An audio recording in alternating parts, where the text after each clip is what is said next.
Hello, hello. Yeah, Katie.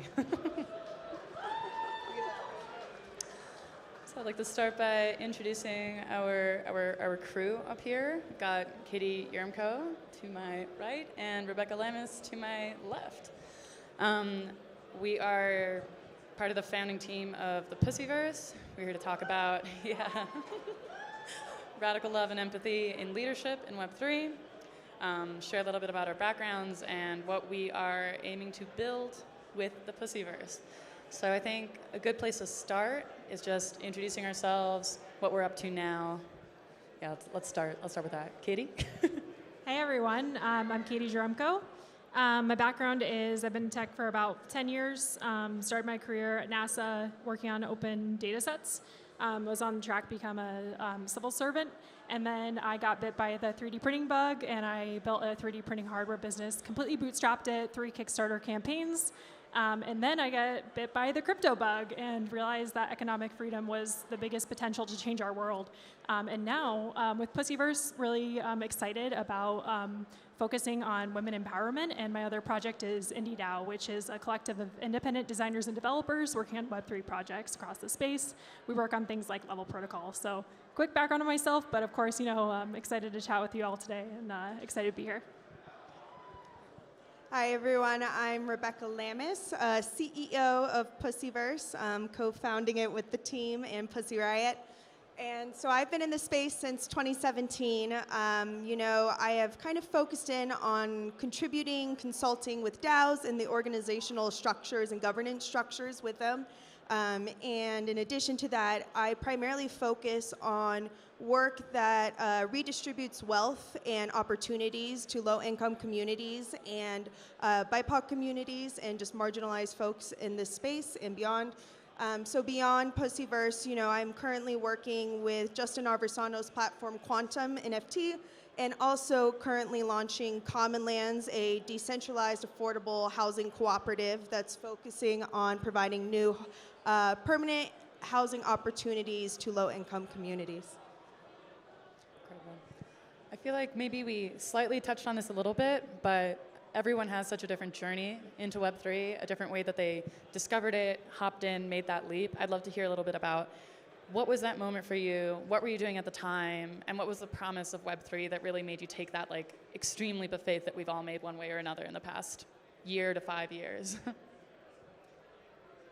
I'll start. In 2017, around the end of 2017, I was doing some soul searching. So with the 3D printing hardware startup, it was hard because we were at a point where we needed to scale. And it's really expensive to run a hardware startup because you have to do procurement and get all of your materials ahead of time. And if there's quality issues with the materials, then there's a lot of delays. And we were trying really hard to give people the opportunity to be entrepreneurs. But in order to scale, we needed to sell to basically Navy fleets and sell back into NASA where we started it, and it just wasn't the passion that I had. I wanted to release the opportunity for people to be entrepreneurs, and I saw a video of Vitalik actually speaking about Ethereum on a YouTube video.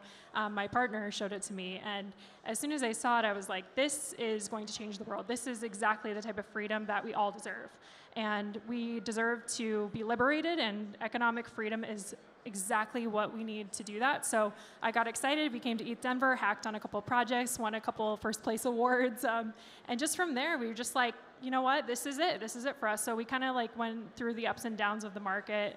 We survived. We just kind of stayed as a team, grew an incredible group of people who are really passionate about this, and we're just here to stay. We're just trying to figure out how to make this all sustainable for everyone, and that really starts with understanding tokenomics strategy and thinking about how to back yourselves up in terms of your community, your culture, your growth. There's going to be more down market opportunities. So long way of saying I just got into it because of Vitalik, like all the rest of us, I guess.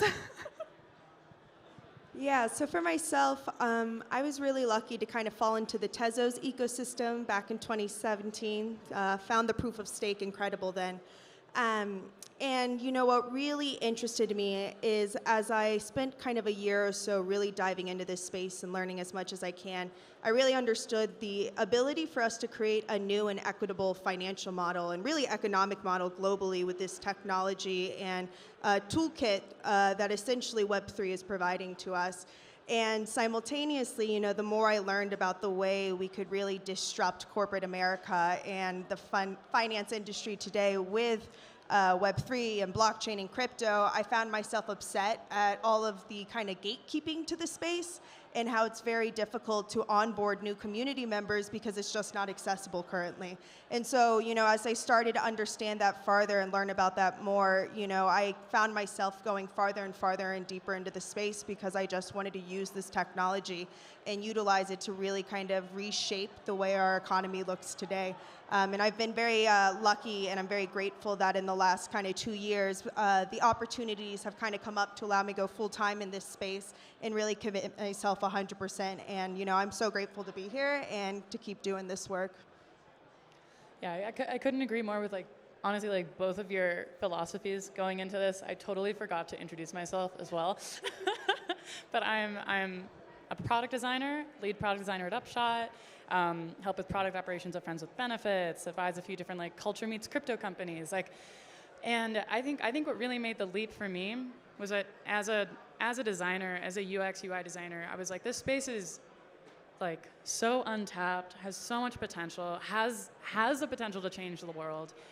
But as someone with, like, a technical background, I could hardly engage with it without hand-holding, without someone, like, walking me into this space and telling me what to do, what was safe, what wasn't, how to take advantage, how to not, and what to stay clear of. And that's something you can solve with design. If you have good product design, good UI, good UX, you could ask anyone to, like, come into the space and they can figure it out on their own. And I think that's the only way that we're going to scale this. So I made it my mission to just, like, get my hands in as many things as I can and try and bring that perspective of someone that's, like, relatively new to things, learn very very quickly, and how to really, like, translate the hyper complicated into something that's, like, way more accessible, way more enjoyable, actually, like, shows people, like, what they can build with this and not prescribing what they should or could be, but, like, here are tools for you to build with, here are applications for you to play with, get inspired by this. It doesn't have to be the same thing every time. So that was really my intro into the space, a background in furniture design and product design and graphic design, and truly just, like, what I love about Web3 is that you're allowed to be, like, a plurality. You don't have to, like, silo yourself into one type of person or one career or one project even. I think we should be spreading ourselves. We should be helping each other. We should be sharing our ideas because so much of this is untapped and difficult to look up, difficult to learn on your own. And we're at a stage where we could all have conversations with each other and, like, broaden each other's minds. So very excited about that. Thanks, Greg.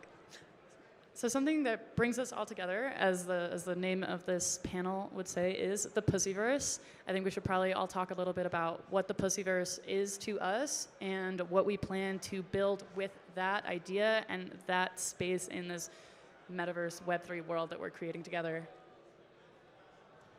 I'll start.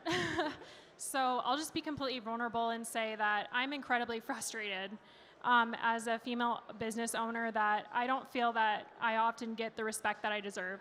And so I went through a long period of being just mad, right? I'm mad, frustrated, pissed off. But that's not productive for anyone. That's not productive for my team. That's not productive for the people that I work with. So a better approach is to think, what can I do to make this better? And I started to think about the ways that I could change the world in 1%, just with the effort that I can do to represent myself better, do better for my team, do better for other women as well. Instead of tearing other people down, what can I do to build other people up? And so I started to really look at female-led projects. Met Nadia, was really inspired by her vision and everything that she's doing for the space. Met Laura. Laura's an incredible thinker, has done incredible research on all of this, and she inspires me every day. The women on my team are absolutely incredible and inspire me all the time. And also our entire team, like it's just as soon as I started to open up and think about how can I make the world a better place, I started to see examples of how people were already supporting me and already supporting the mission that I want to get behind. And when I heard about this opportunity and I was asked to participate in it, I was like, hell yes, fuck yes. This is exactly what I fucking want to do with my time on this planet. We have a limited amount of time, and this is what I want to do. I want to make the world a better place. I want to promote female-led projects. I want to help invest in them. I want to help make them work. I want to show everyone that women can be technical, and that we can actually make projects happen and be successful. And I want to be one of the first people to do that.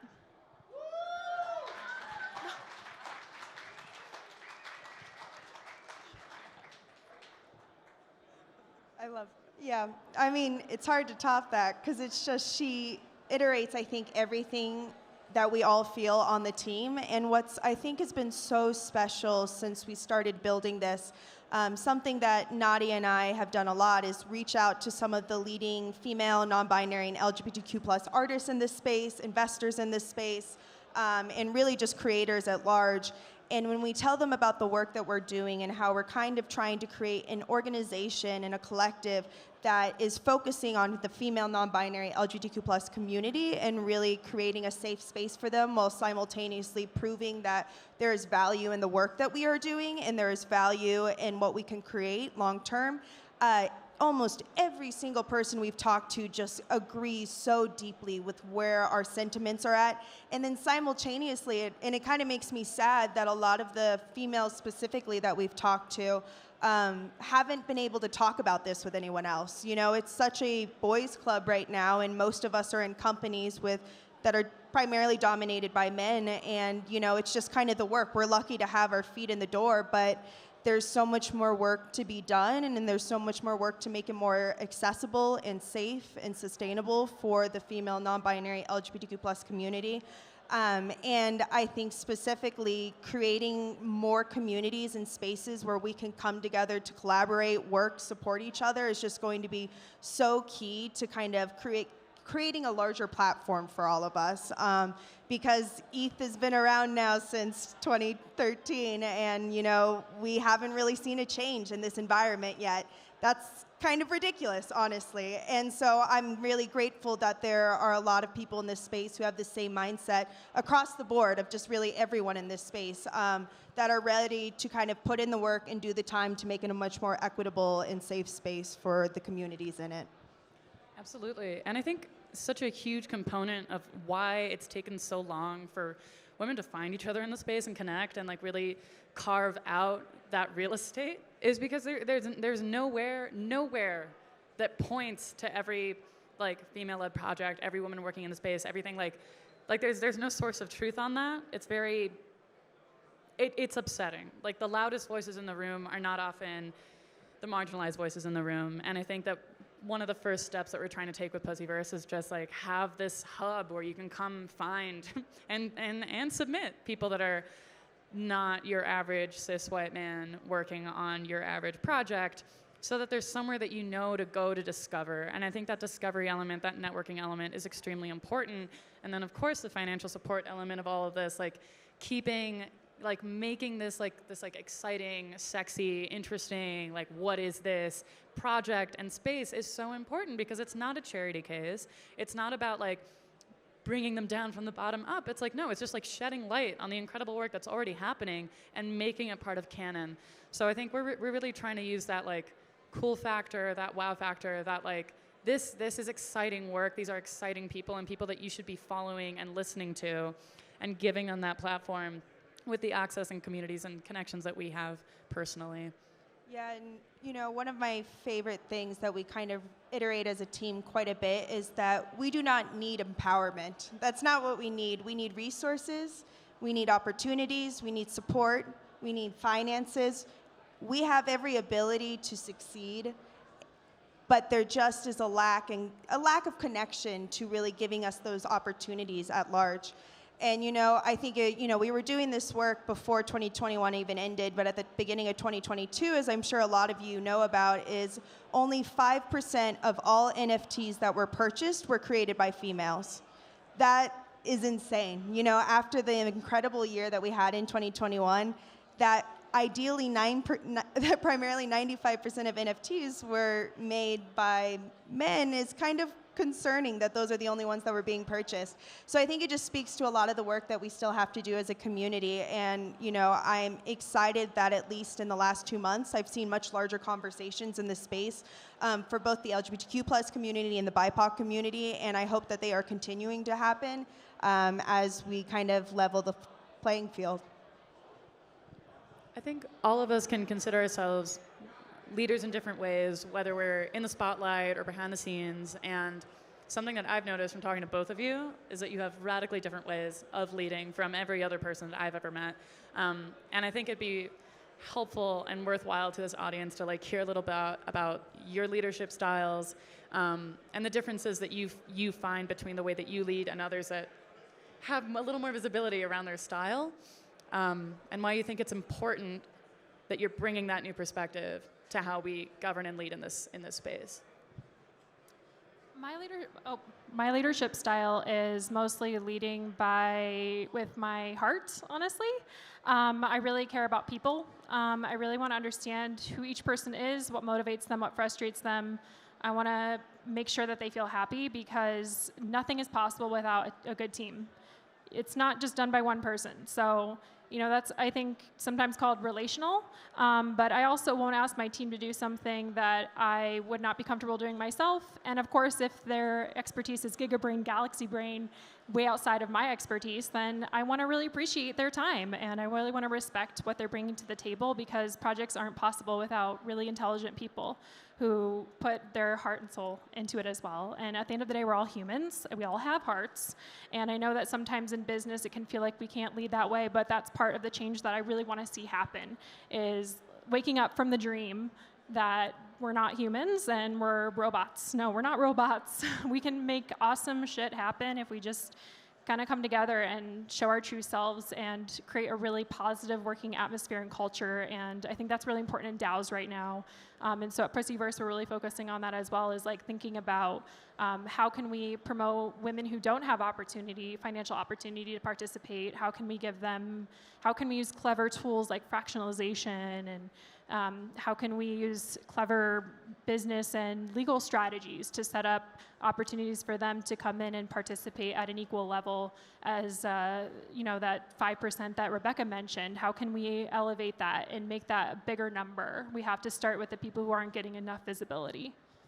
And I think we're working in a future now where people can afford to only work on the things that they're passionate about and be mission driven and work on multiple different things.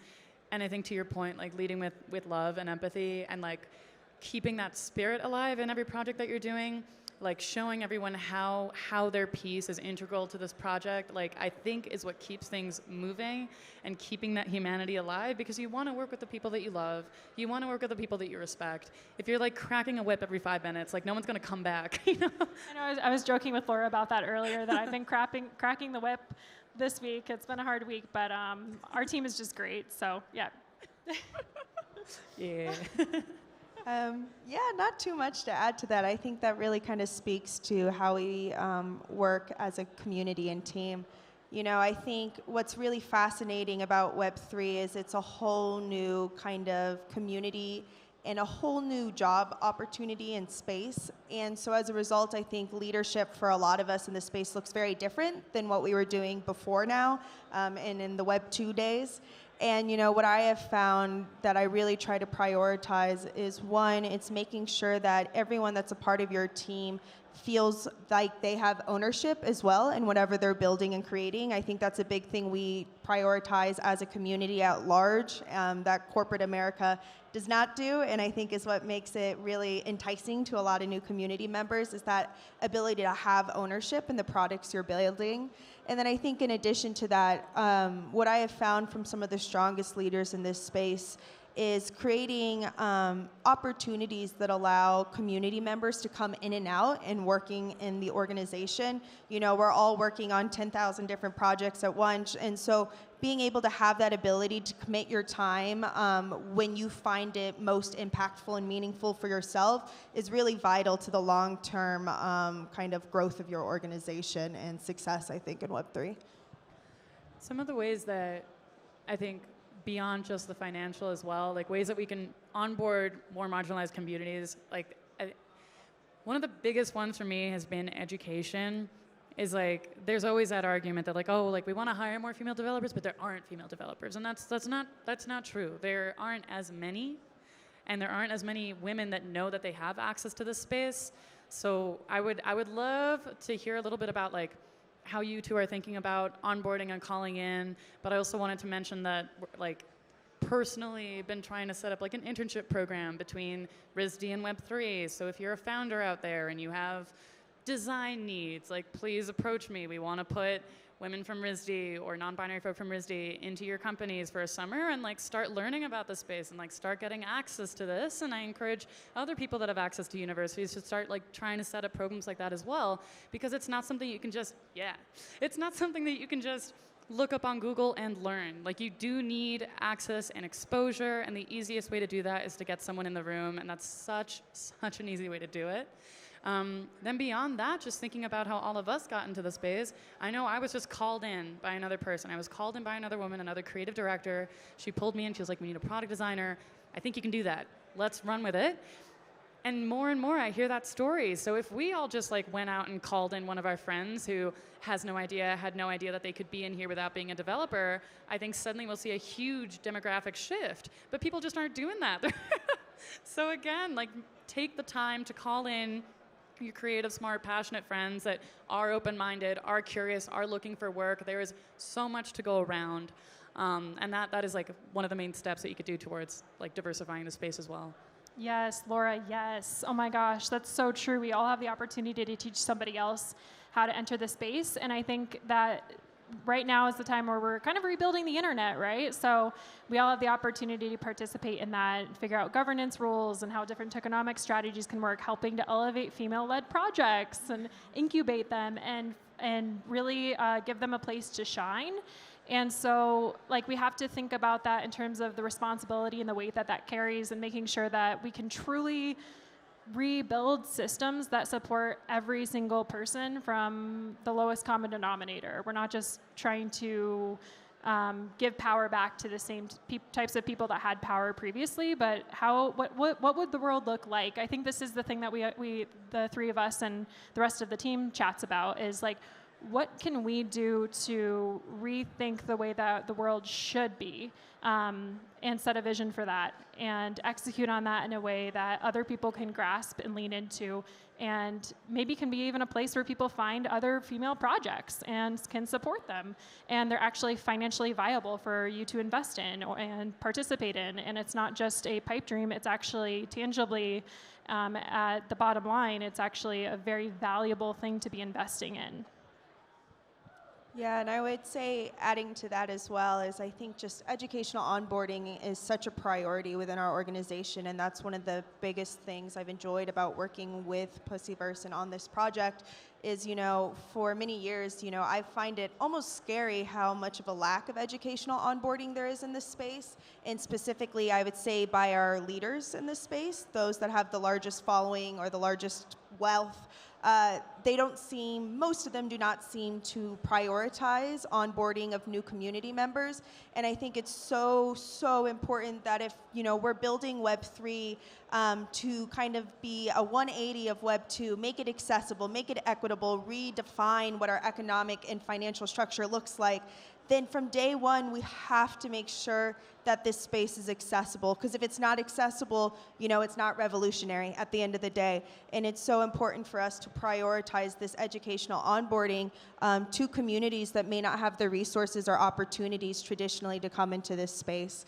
And I think, you know, with Pussyverse in particular, we're really thinking about creating a very large educational onboarding model so we can do just this. So as new people learn about us, find out about us, you know, we give them the resources in place to kind of walk them step by step. You know, here's how you get your wallet, here's how you buy your first NFT or your first cryptocurrency, et cetera. And there's definitely been some other projects that have started popping up that are doing this. But my hope is that, you know, over the next year, we're going to see a larger priority of this among the biggest people in this space and the people that have the largest platform in this space. Yeah, honestly, there need to be like more tooltips in Web3.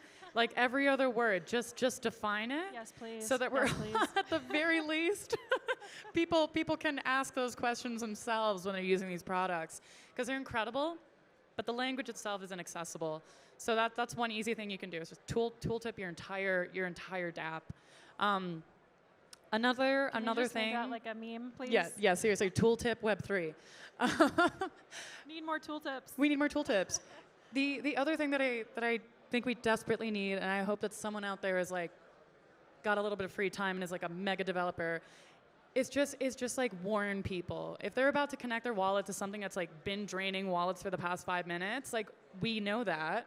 We can notify people. We can add that as a plugin on our wallets. I don't see why that hasn't happened yet. So at the very least, like let's start building in some security measures to like protect the community so we can help onboard. It's going to take a long time to restructure how everything looks and works and feels, but in the meantime, we can set some guardrails and some protective infrastructure to protect the people that are new here, trying to learn by themselves, and don't have the access to people that can guide them through it like we do. Yeah, I don't know how much more time we have. We have about 5 minutes. Oh, we have 5 minutes. Okay. Well, maybe then if we could just like go around and say like a few things that we're looking forward to that we want the audience to know moving forward with Pussyverse and things to come. That's probably a good place to end. Yeah, so a couple things in the first Pussyverse realm.